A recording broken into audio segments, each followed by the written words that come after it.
Class Inequality by Okna, Abraham, and Jonathan. The goal of this presentation is to get a better understanding of what class inequality is by viewing various examples and how it affects the community around us. Class inequality primarily focuses on the financial differences between social classes. Factors such as education, race, jobs offered, residential segregation, and gender are some of the main contributors to class inequality. In a study done by the Bureau of Labor Statistics, they noted that only college graduates experienced a growth in median weekly earnings since 1979. High school dropouts, on the other hand, faced a sharp decline in their median weekly earnings by approximately 22%.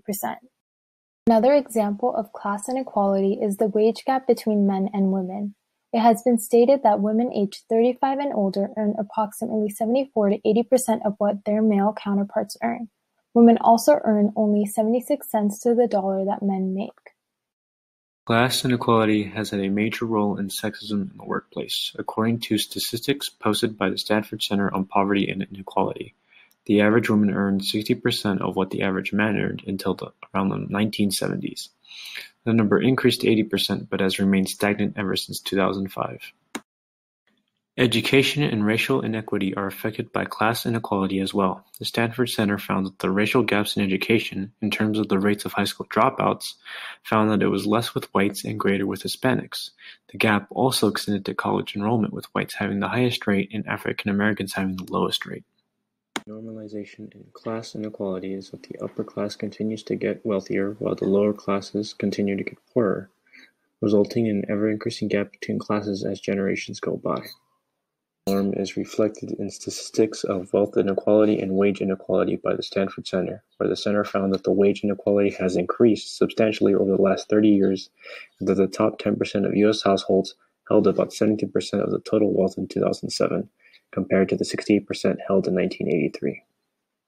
The dominant oppressions made by class inequality include multiple groups such as people that are incarcerated, immigrants, high school dropouts, the homeless, children, and women. The majority of people that comprise these groups are Hispanics, African Americans, and other minority groups, according to the Stanford Center. For example, most homeless were found to be middle-aged males who are Hispanic, African American, vets, or disabled.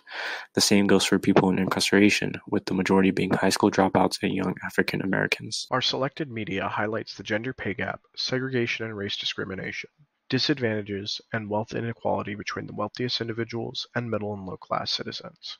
Our group enjoyed this project immensely, becoming more informed about the various forms of discrimination faced in society. By analyzing the data presented in our media, we found enjoyment in the prospect of fighting for the rights of those affected and the disenfranchised in order to